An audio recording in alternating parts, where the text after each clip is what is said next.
Hi all of you. Welcome back to Rama Reddy maths academy.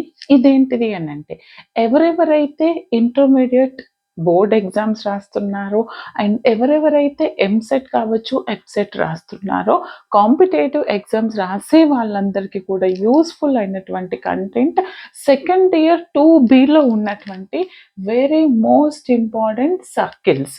యాక్చువల్గా ఈ circles నుంచి మీకు బోర్డ్ ఎగ్జామ్స్లో ఏం క్వశ్చన్స్ వస్తాయో చెప్తాను. దాని తర్వాత ఎంసెట్లో కూడా ఏమొస్తాయో మనం డిస్కస్ చేద్దాము. వాటితో పాటు ఆ చాప్టర్లో ఉన్న ఈచ్ అండ్ ఎవ్రీ ఫార్ములా ఏ విధంగా గుర్తుపెట్టుకోవాలి ఇంట్రడక్షన్ చెప్పడం జరుగుతుంది బేటా. ఓకే, ఇక్కడ ఏంటిది అని అంటే మీరు కనుక తెలంగాణ కావచ్చు and Andhra Pradesh A board exam రాసినా మనకి ఇక్కడ వచ్చే మార్క్స్ వచ్చేసి 2 మార్క్స్ క్వశ్చన్స్ వచ్చేసి 2 వస్తాయండి. Means very short answers 2 and short answer 1 వస్తుంది అండ్ లాంగ్ ఆన్సర్స్ 2 వస్తాయి. మొత్తం 22 మార్క్స్. అంటే ఈ ఒక్క చాప్టర్ పర్ఫెక్ట్గా ఉంటే మనకి 22 మార్క్స్ అనేవి మన బోర్డ్ ఎగ్జామ్స్లో స్కోర్ చేయొచ్చు. దాంతోపాటు మనకున్నటువంటి ఎంసెట్ వెయిటేజ్లో ఒకటి ఫంక్షన్స్ అండ్ సర్కిల్స్ అనేవి మ్యాక్సిమం మార్క్స్ కవర్ చేయడం జరుగుతుంది. ఇందులో ఫంక్షన్స్ 4 మార్క్స్ ఉంటే circles and system of circles కలిపేసి మనకి 5 to 6 marks. But minimum 4 marks అయితే 100% సర్కిల్స్ నుంచి వస్తాయి. అవి చెయ్యాలి అని అంటే మీరు ఫస్ట్ మన ఫార్ములాస్, అసలు సర్కిల్ ప్రాపర్టీస్ ఏంటిది, వాటి ఫార్ములాస్ ఏమున్నాయి, వాటి గురించి డిస్కస్ చేద్దాము నెక్స్ట్ క్లాసెస్లో. మరి మీరు ఐపీఈ కావాలా అండ్ ఎంసెట్ ట్రిక్స్ కావాలా అనేది కంపల్సరీ కమెంట్ చేయండి. దాన్ని బట్టి మనం అవి సాల్వ్ చేయడం జరుగుతుంది బేటా. ఇక్కడ ఫస్ట్ ఏంటిది అని అంటే అసలు సర్కిల్ ఏ విధంగా ఫామ్ అవుతుంది మీకు తెలుసు కదా, చెప్పండి. జనరల్గా ఏంటిదని అంటే చూడండి, ఏదైనా ఒక ఫిక్స్డ్ పాయింట్ తీసుకుంటున్నాను నేను. ఏదైనా ఒక ఫిక్స్డ్ పాయింట్ నుంచి ఫిక్స్డ్ రేడియస్లో, ఓకే, అంటే ఒక ఫిక్స్డ్ రేడియస్లో ఏమవుతుందంట, the circle is a set of points is a plane such that they are equidistant from a fixed point. అంటే ఏంటిది, ఈ ఫిక్స్డ్ పాయింట్ని బేస్ చేసుకొని ఫిక్స్డ్ డిస్టెన్స్లో ఒక సెట్ ఆఫ్ పాయింట్స్ని ఫామ్ చేస్తే మనకు వచ్చేది సర్కిల్ అవుతుంది. ఇక్కడ ఈ ఫిక్స్డ్ పాయింట్ దీన్ని మనం సెంటర్ అంటాము, ఓకే, అండ్ ఈ ఆర్ని మనం రేడియస్ అంటాము. ఓకేనా, ఏమంటున్నాను, the fixed point is called a centre of the circle. ఆ ఫిక్స్డ్ పాయింట్ని మనం ఏమంటాము, సెంట్రీ అంటాము. ఓ ఆర్ సి తోని డినోట్ చేస్తారు. And the distance of that circle, ఏదైతే డిస్టెన్స్ బేస్ చేసుకొని ఒక సెట్ ఆఫ్ పాయింట్స్ని మ్యాప్ చేసుకుంటూ గీస్తే మనకి సర్కిల్ వచ్చింది, రైట్. ఆ ఫిక్స్డ్ డిస్టెన్స్ని ఏమంటాము మనము, radius of that circle. It is denoted by R. Okay, remember that. తర్వాత యాక్చువల్గా ఈ సర్కిల్ని మనము the equation of the circle is centre 0 0 and radius R ఉన్నటువంటి సర్కిల్ యొక్క ఈక్వేషన్ ఎలా రాస్తామంటే చూడండి, ఎక్స్ అండ్ వై యాక్సిస్ తీసుకున్నాను, సెంటర్ అనేది 0 0 అండ్ రేడియస్ అనేది ఆర్ తీసుకున్నాను. మీరు ఇటు చూసినా ఇటు all sides the radius is same. Okay, radius R తీసుకుంటే అప్పుడు ఈక్వేషన్ ఆఫ్ ద సర్కిల్ ఏమవుతుంది అని అంటే మనం ఇది చూసాము, పెయిర్ ఆఫ్ స్ట్రేట్ లైన్స్ నుంచి x² + y² = r² అవుతుంది. ఎందుకని, పాయింట్ వచ్చేసి 0 0 అండ్ సెంటర్ వచ్చి 0 0, పాయింట్ వచ్చి x, y. x2 - x1 whole square y2 - y1 whole square = r². Okay, from that you will get this principle. Done. తర్వాత ఏంటిది, the equation of the circle with centre h, k. ఒకవేళ సర్కిల్లో centre అనేది h, k అయితే and the radius r అయితే what is the circle equation, x - h whole square + y - k whole square = r². దీని మీద మనకి short answer and very short answers వస్తాయి.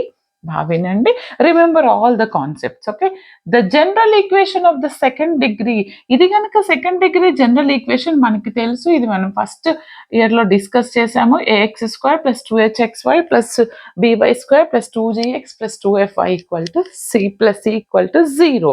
అది కనుక సర్కిల్ని రిప్రజెంట్ చేస్తుంది అని అంటే ఏం కావాలంట, a is equal to b but it is not equal to 0 అవ్వాలి, అండ్ h అనేది 0, and g square plus f square minus ac is greater than or equal to 0 అయితే కనుక సర్కిల్ ఈక్వేషన్ ఏ విధంగా రాస్తాం అప్పుడు మనము, the general equation of the circle ఏమంటే ఈ 3 కండిషన్స్ సాటిస్ఫై చేస్తుంది, a is equal to b అవుతుంది. అంటే ఇదేమొస్తుంది నాకు, a ఈక్వల్ టు b అంటే x స్క్వేర్ వస్తుంది, ఇది y స్క్వేర్ వస్తుంది, 2gx 2fy. Okay, and H అనేది ఏంటిది 0, ఇందులో సబ్స్టిట్యూట్ చేశాను. Now this is my general equation of the circle, remember very very important.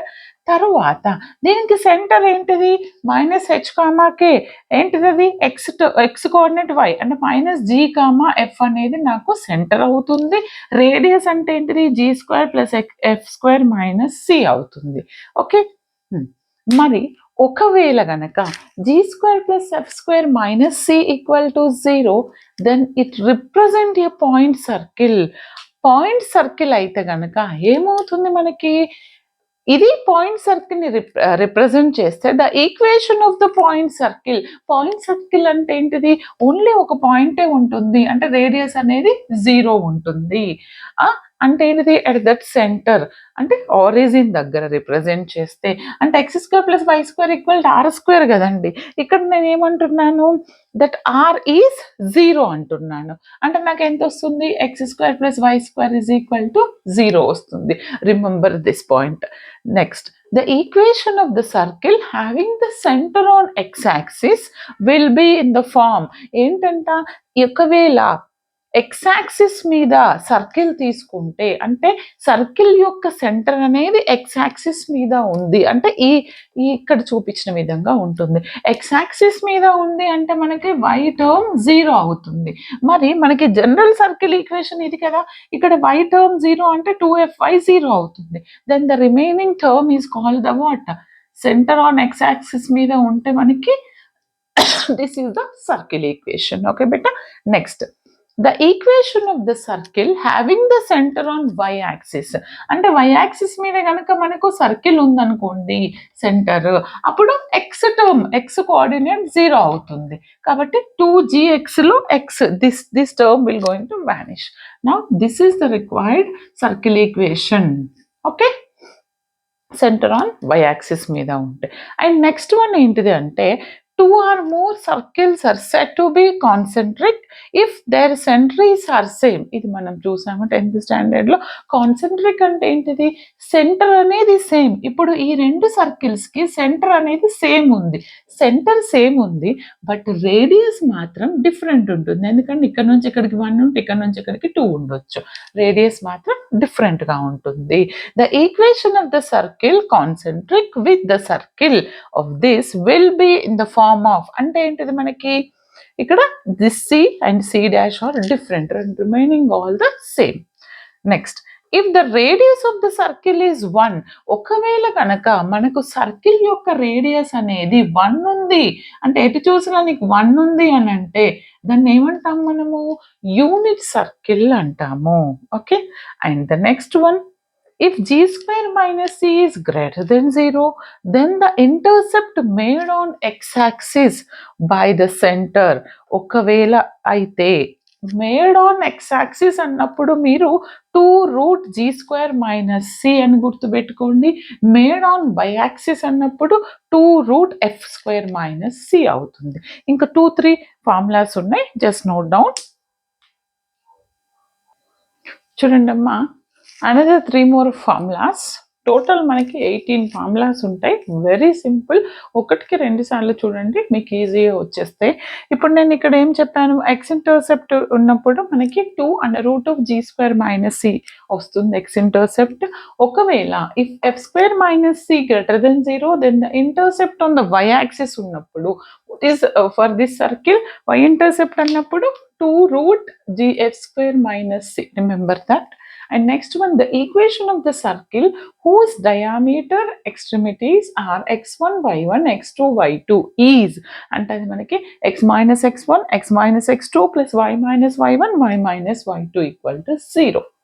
Okay, మనం ఇది ఆల్రెడీ తెలుసు. parametric equation, the parametric equation of the circle with center h comma k and the radius with center h comma k and the radius is r is given by, and x is equal to h plus r cos theta, y is equal to k plus r sin theta, parametric equation ఇచ్చినప్పుడు. And last one, and చూడంగానే కొంచెం tough అనిపిస్తుంది, very easy. ఏ విధంగా గుర్తుపెట్టుకోవాలో నేను చెప్తాను.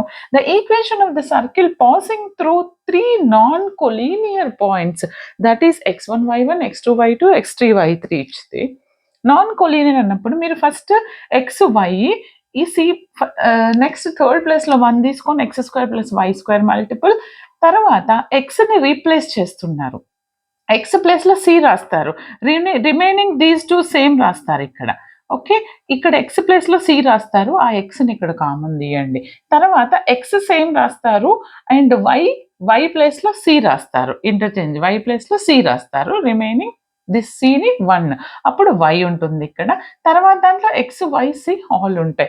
ఈ formula use చేస్తే మనకి కావాల్సినటువంటి వాల్యూ వస్తుంది. ఓకే, ఇప్పుడు అర్థమైంది కదా మనకి. వెరీ సింపుల్ అండి. సర్కిల్స్ చాలా చాలా క్లియర్గా మీకు నెక్స్ట్ వీడియోలో ఎంసెటా ఎఫ్సెటా అండ్ ఇంకా ఏదైనా కాంపిటేటివ్ ఎగ్జామ్ రాస్తున్నారా లేదా ఐపీఈ కావాలా అనేది నాకు కంపల్సరీ కమెంట్ చేయండి బేటా. All the very best. Thanks for watching.